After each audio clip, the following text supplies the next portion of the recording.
ಆತ್ಮೀಯ ಮಾಧ್ಯಮದ ಸ್ನೇಹಿತರೆ,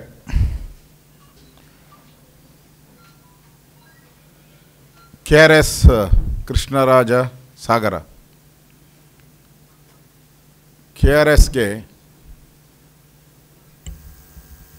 ಕಾಂಗ್ರೆಸ್ ಸರ್ಕಾರ, ಸಿದ್ದರಾಮಯ್ಯನವರ ಸರ್ಕಾರ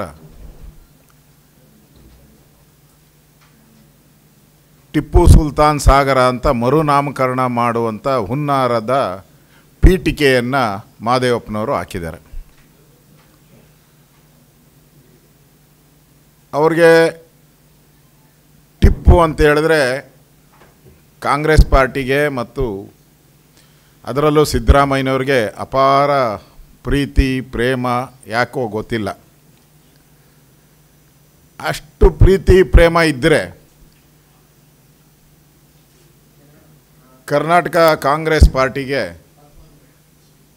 ಟಿಪ್ಪು ಸುಲ್ತಾನ್ ಕಾಂಗ್ರೆಸ್ ಪಾರ್ಟಿ ಅಂತ ಬೇಕಾದರೆ ಹೆಸರಿಟ್ಕೊಂಬಿಡಲಿ, ನಮ್ಮದೇನೂ ಅಭ್ಯಂತರ ಇಲ್ಲ.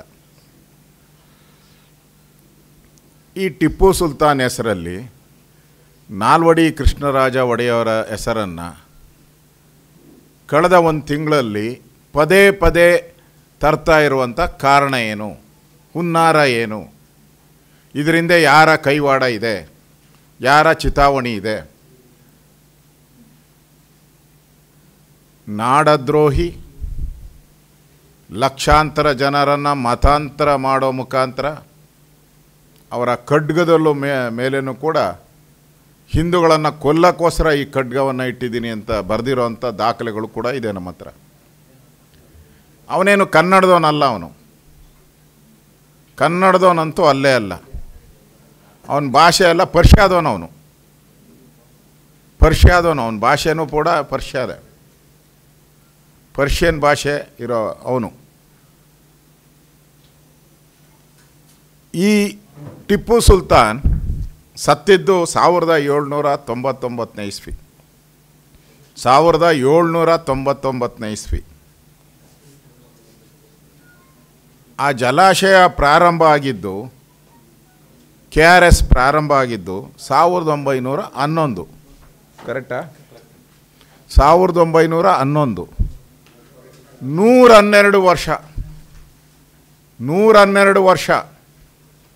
ಟಿಪ್ಪು ಸುಲ್ತಾನ್ ಸತ್ತ ಮೇಲೆ 112 ವರ್ಷ ಆದಮೇಲೆ ಆ ಒಂದು KRS ಪ್ರಾರಂಭ ಆಗಿರುವಂಥದ್ದು. ಅದೇನೋ ಹೇಳ್ತಾರಲ್ಲ, ಗೋಕುಲಾಷ್ಟಮಿಗೂ ಇಮಾಮ್ ಸಾಮಿಗೂ ಏನು ಸಂಬಂಧ ಇದರಲ್ಲಿ?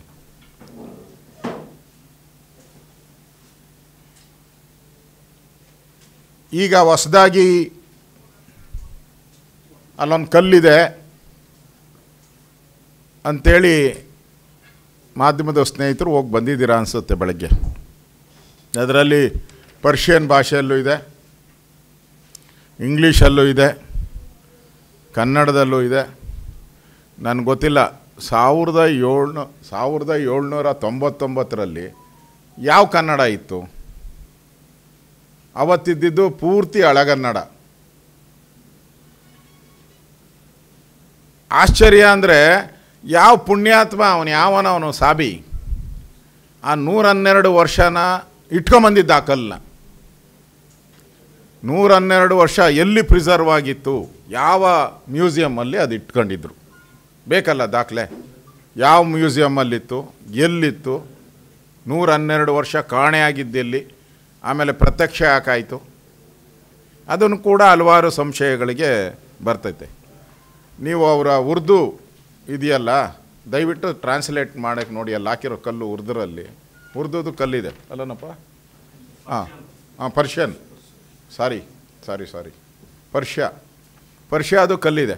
ಅದರಲ್ಲಿ ಏನು ಬರೆದಿದೆ ಅಂತ ಟ್ರಾನ್ಸ್ಲೇಟ್ ಮಾಡ್ಕೊಳ್ಳಿ ನೀವು. ಏನು ಬರೆದಿದೆ ಅಂತ ಟ್ರಾನ್ಸ್ಲೇಟ್ ಮಾಡಿ.